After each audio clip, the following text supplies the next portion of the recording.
sama tayong magiging saksi.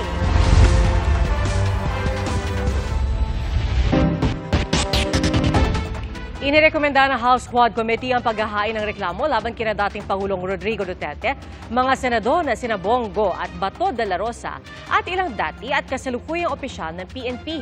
Kaugnay po yan sa Crimes Against Humanity para sa drug war ng Administrasyong Duterte. Saksi, si Rafi Tima. Tulad ng reklamong isinampa sa International Criminal Court, Crimes Against Humanity ang inirekomendang ikaso kina dating Pangulong Rodrigo Duterte, Senador Bongo, Senador Bato de la Rosa at iba pa. Ito ang nilalaman ng 43 pahinang report ng House Quad Committee na duminig sa illegal drugs at illegal pogo operation sa bansa ng nakaraang administrasyon. The investigations brought to light a harrowing narrative of abuse of power and institute. Bunsod ng drug war, pinakakasuhan din ng Quadcom sina dating PNP Chief Oscar Albayalde at De Bolsinas, Police Colonels Ruina Garma at Edelberto Leonardo at dating Malacanang official na si Herminia Muking Espino. Pinakakasuhan din ng ilang personalidad na may kinalaman daw sa pagkakasamsam ng 360 kilo ng shabu sa Mexico, Pampanga, kabilang si Mayor Teddy Tumang at ilang Chinese nationals. Gayon din ang mga may kinalaman sa pagkamatay ng 3 Chinese nationals sa Davao Penal Farm noong 2016 at ni Police General Wesley Barayuga. Kailangan naman daw ng dagdag na investigasyon para sa mga personalidad na may kinalaman sa illegal na pogo operation kabilang sina dating Bamban Mayor Alice Go at dating Presidential Spokesperson Harry Roque. This is a defining moment for this Congress, Mr. Speaker. It is an opportunity to uphold the rule of law, protect our nation's sovereignty, and deliver justice to those who have been wronged. Bunsod ng pagdinig, 30 panukalang batas daw ang nabuo para pigilang maulit ang mga ganitong insidente. Kabilang sa panukala ang reparation o pagbabayad sa mga kaanak ng biktima ng EJK. Monetary reparation between 250,000 pesos to 500,000 pesos as well as the non-monetary reparation will be granted to victims and their families to be determined by the extrajudicial killing claims board proposed under the bill. Agad namang inadapt ng plenaryo ang report ng Quadcom. Ipapadala na raw ang report sa mga appropriate government agencies para sa pagsasampa ng kaukulang kaso. Sinisika pa naming makuha ang panig ni dating Pangulong Duterte at iba pang idinadawit sa posibleng asunto. Para sa GMA Integrated News, Rafi Tima ang inyong saksi. Handa si Senator Bato de la Rosa na harapin sakaling maghain ng reklamo laban sa kanya kaugnay sa drug war. Ay kay de la Rosa, inaasahan niya na rin ito bilang isa sa mga hakbang para siraan umano ang mga Duterte at kanilang mga kaalyado. Dagdag niya, kapag nasiraan na sila ni Senador Bongo at hindi nanalo sa darating na eleksyon, wala na raw haharang sa impeachment laban kay Vice President Sara Duterte sa Senado. Tiwala naman daw siya sa hudikatura at mananaig pa rin niya ang hustisya. Ayon naman kay Go, ipinauubay na niya ito sa korte. Kinestyon niya rin ang Quad Committee dahil sa pandadamay umano sa ilang personalidad kahit hearsay o walang katibayan umano laban sa kanila. Taong bayan na lang daw ang humusga at ipagpapatuloy na lang daw niya ang kanyang pagtulong. Malagimang sinapit na isang lalaki na nahulog mula sa inakyat niyang poste ng kuryente sa Maynila. Saksi, si Nico Wahe. November 24 nang sumiklab ang malaking sunog sa Isla Puting Bato sa Maynila. Umabot sa Task Force Charlie ang sunog na tumubok sa nasa 1,000 bahay. Mahigit 3 linggong lumipas, wala pa rin kuryente ang ilang taga Isla Puting Bato. Ito raw ang dahilan para akyatin ng 30 anyos na lalaking ito ang isang poste sa lugar madaling araw kanina. Naisipan itong pumanik o kung ano man yung kanyang gagawin dun sa at hinihinala po natin na siya ay mayroong balak magka-jumper ng kuryente, magnakaw ng kuryente, no? Nagulat na lang itong mga tao ron sa lugar na bigla ang siyang bumagsak. May nag-spark, parang pumutok, tapos nalaglag siya mula sa poste. Dead on arrival sa ospital ng lalaki. Paso sa dibdib, sugat sa binti at ulo ang tinamo ng lalaki. Bukod sa delikado ayon sa Meralco, labag sa batas ang mag-jumper ng kuryente. Huwag na po natin gawin yan kasi either mahuli tayo ng alagad ng batas o masaktan tayo, mahulog tayo kung mataas yung tinatapan natin. Maaari rin daw itong pagmula ng sunog. Sinusubukan pa namin kunan ng pahayag ang pamilya ng nasawi. Para sa GMA Integrated News, Nico Wahe, ang inyong saksi. Kinumpirma ng Malacanang na may mga bahagi ng panukalang 2025 national budget na ibivito ni Pangulong Bongbong Marcos para sa interes ng publiko. Ang tingin naman ng isang eksperto, mainam kung ibabalik muna ang budget sa BICAM para ayusin ito. Saksi, si Mav Gonzales. Nakapulong kanina ni Pangulong Bongbong Marcos ang mga miyembro ng kanyang gabinete, kabilang ang Executive Secretary, mga kalihim ng Budget, Finance, Public Works at National Economic Development Authority, ang paksa, ang panukalang 2025 national budget. Sa Biyernes sana nakatakdang pirmahan ang budget, pero sabi ni Executive Secretary Lucas Bersamin, hindi yan matutuloy dahil kailangan ng oras para sa masusing review. Hindi pa malinaw kung kailan pipirmahan ang budget, pero kinumpirma ni Bersamin na may mga bahaging ibibito. Wala namang pagkontra rito ang liderato ng Kamara at Senado dahil bahagi ito ng proseso. Sa ilalim ng Article 6, Section 27 ng 1987 Constitution, may kapangyarihan ang Pangulo na i-veto ang anumang batas na ipinasa ng Kongreso. Sa ilalim din ng Konstitusyon, pwedeng i-veto ng Pangulo ang partikular na items o bahagi lang ng budget. Kabilang sa pinupuna ngayon sa ipinasang budget sa Bicameral Conference Committee ang halos 215 billion pesos na dagdag sa budget ng DPWH kumpara sa nakasaad sa National Expenditure Program o ang proposed budget na isinumite ng ehekutibo. Mahigit 17 billion pesos na dagdag sa Kamara at mahigit 1 billion pesos na dagdag sa Senado. Gayon din ang mahigit 11 billion pesos na kaltas sa budget ng DepEd at pagtatanggal ng subsidy ng PhilHealth. Pinupuna rin ang 26 billion pesos na budget para sa Ayuda para sa Kapos ang Kita Program o AKAP na tinanggal sa bersyon ng Senado pero ibinalik sa BICAM. Ayon sa law expert na si Professor Dan Gatmaytan, pagtatanggal lang ng partikular na item ang pwedeng gawin ng Pangulo.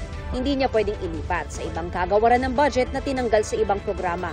Halimbawa, kung i-veto ng Pangulo ang pondo para sa AKAP, hindi na pwede gastusin ang pondong nakalaan dito kahit sa ibang programa. Mananatili ang pera sa National Treasury. Kung i-veto naman ang PhilHealth budget na zero na ang subsidy, hindi pa rin mababalik ang original na alokasyon na 74 billion pesos. Congress has to respond, I don't know, next time or next year, mas maingat sila or mga kailangan ng special appropriations eventually, no? Pag kailangan, it looks like kailangan talaga ng pera for certain things. I think may mga emergency naman yan eh. Sa ilalim ng 1987 Constitution, ang pag-veto ng Pangulo pwede pa rin i-override o ipawalang bisa ng Kongreso. Pero hindi pa raw ito nangyari sa kasaysayan, ayon kay Senate Minority Leader Coco Pimentel. Pwedeng mag-insist ang Congress na hindi, ano pa rin yan, kailangan maging batas pa rin yan. Pwede mag-insist by two-thirds vote of Congress per House, voting separately. Ano yun to, ano tawag doon, override the veto. Wala kasi super majority ang special majority ang kailangan eh. More than just simple majority. Syempre, mga allies ng presidente naman ang nasa House at saka nasa Senate. So, dapat hindi mangyari. Pwede rin daw i-reconvene ng Pangulo ang Bicameral Conference Committee para ayusin ang budget. What he needs to do is prevail upon Congress to withdraw yung kanilang binigay na bill doon sa presidente para so that they can fix it. Yun ang natingin kong pinaka-viable na solution here without making the president veto the entire budget. Sabi ng Senate President, pwede naman i-augment o dagdagan ang pondo pagkatapos maipasa ng budget. It's in the special provisions. The Speaker, the Senate President, the Chief Justice, all the heads of agencies, of constitutional agencies have that power. Because they have fiscal autonomy. Para sa GMA Integrated News, Mav Gonzales, ang inyong saksi. Sinisilip na ng Bureau of Corrections ang record ni Mary Jane Veloso sa Indonesia para malaman kung kwalipikado siya sa Good Conduct Time Allowance. Umaasa rin si Veloso na bibigyan siya ng executive clemency ni Pangulong Bongbong Marcos. Saksi, si Joseph Moro. Matapos ang mahigit isang dekadang pagkakakulong sa Indonesia, walang kasing tangis ang bawat sandaling kasama ni Mary Jane Veloso ang kanyang pamilya bago siya ipasok sa Correctional Institution for Women sa Mandaluyong. Kahit naputol ang kanilang reunion, masaya pa rin si Mary Jane na may hiling ngayong magpapasko.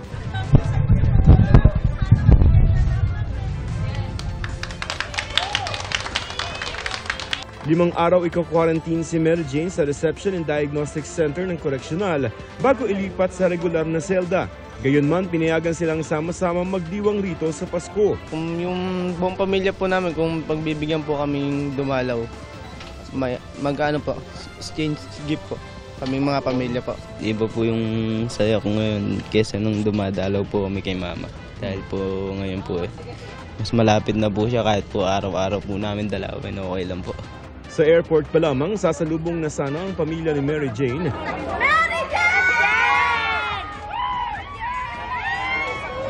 Pero nang lumpag ang sinakyan ng eroplano pasado alas 6 ng umaga, bigla siyang isinakay sa SUV at hindi nasilayan ng kanyang mga magulang. Masakit po loob ko at ginawa nilang kriminal yung aking anak na naman po kasalanan. Bakit di nila pinakita sa amin? Gusto po namin maakap siya.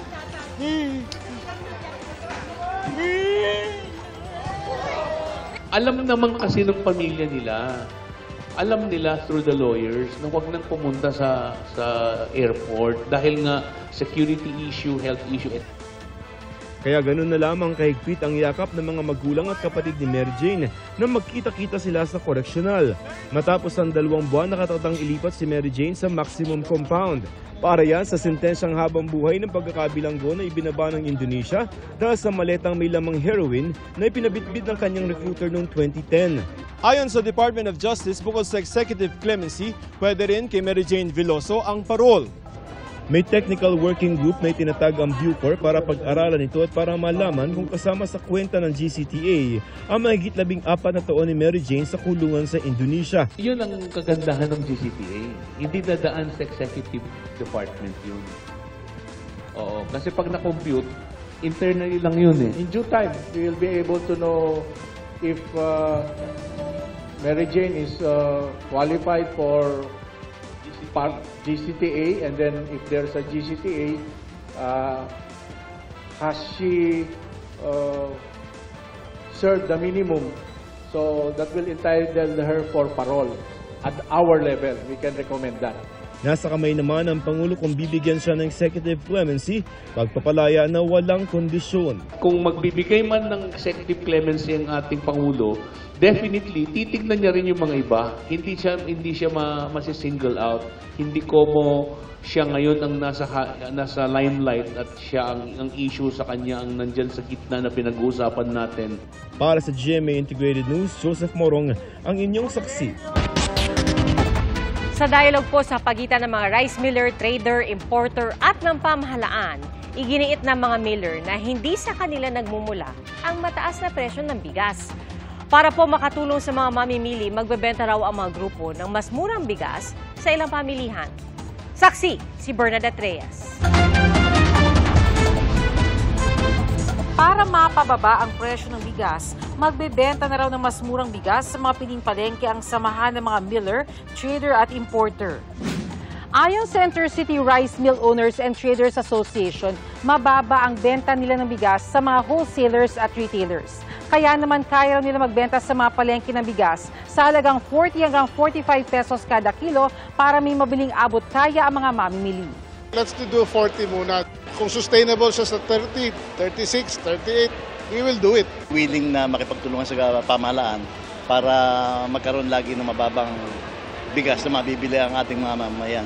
Ayon sa Department of Agriculture, ibibenta ang mga bigas sa pamamagitan ng kadiwa centers sa lalong madaling panahon para makatulong ngayong Kapaskuhan.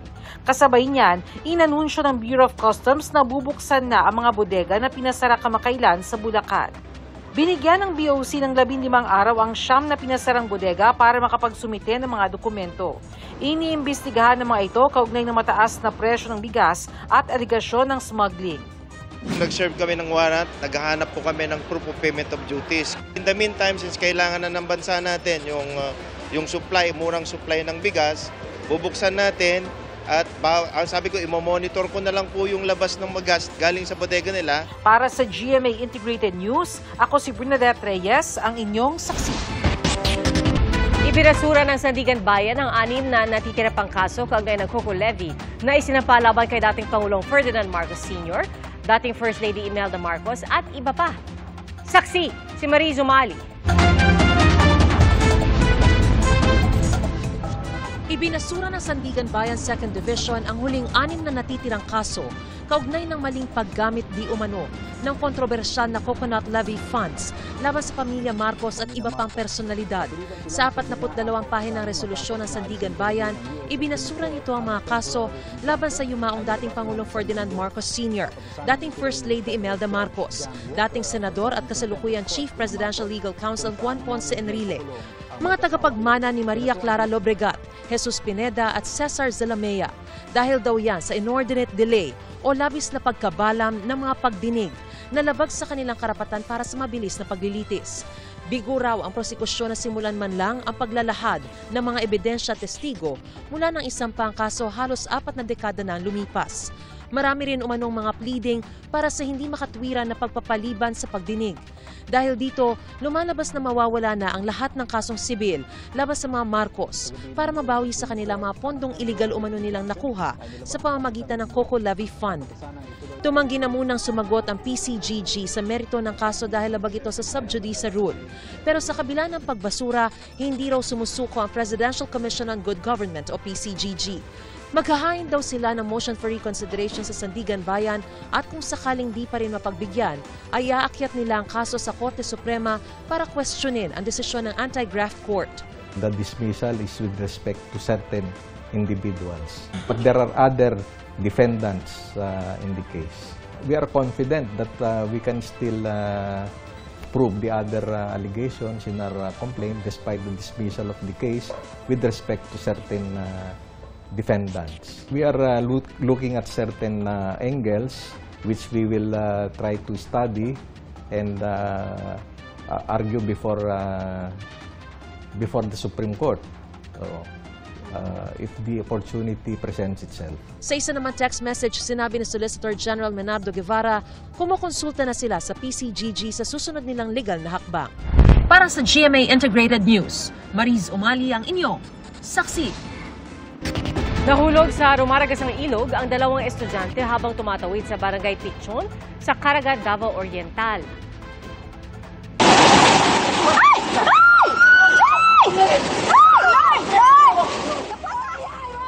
Bumigay ang tulay na kawayan, kaya tinangay ng agos ang mga tumatawid. Nakakapit ang isang estudyante at isang lalaking umaalalay sa kanila. Pero ang isa pang estudyante tuluyang natangay ng agos. Mabuti at napadpad siya sa mababang bahagi ng ilog at ligtas silang lahat. Natumba naman ang ilang puno sa bayan ng Boston dahil sa masamang panahon. Sa Mauban, Quezon, pinasok ng baha ang ilang bahay kasunod ng pag-ulan habang may naitala namang pagguho ng lupa sa Andaya Highway sa Lupi, Camarines Sur. Ayon po sa Pag-asa, ang bagyong Kerubin na isa na lang ngayong low pressure area ang nagpaulan sa Visayas at Mindanao. Gayon din sa Quezon Province na sinabayan pa na epekto ng shear line. Mga kapuso, 1 linggo na lang, Pasko na. At hindi lang puno ng kulay, kundi hitik din sa simbolismo at pagtalakay sa mga isyu sa lipunan ang taunang Lantern Parade ng UP Diliman. Kanya-kanyang tema ang 26 na naglalakihang mga parol. Maliban sa parada, tila may pa-street party rin ang mga kalahok. At may kanya-kanyang pambato ang mga dumalo, pero ang talagang inaabangan ang parol ng mga taga-College of Fine Arts. Hanggang hating gabi ang event kung saan gagawaran ang nagwaging lantern ngayong taon. Isang kotse ang natagpo ang nakalubog sa swimming pool na isang gym sa California sa Amerika. Gamit ang puli ng fire truck, hinila ang sasakyan hanggang sa maiahon. Ayon sa mga rumespondeng bombero, bumangga ang sasakyan sa glass wall ng gym hanggang sa magdire-diretso sa swimming pool. Ligtas ang sugatang driver at patuloy ang investigasyon. Labis po ang tuwa ng isang ina sa General Santos City. Ang natanggap kasi niya maagang pamasko ang pag-uwi ng anak na OFW mula sa Malaysia.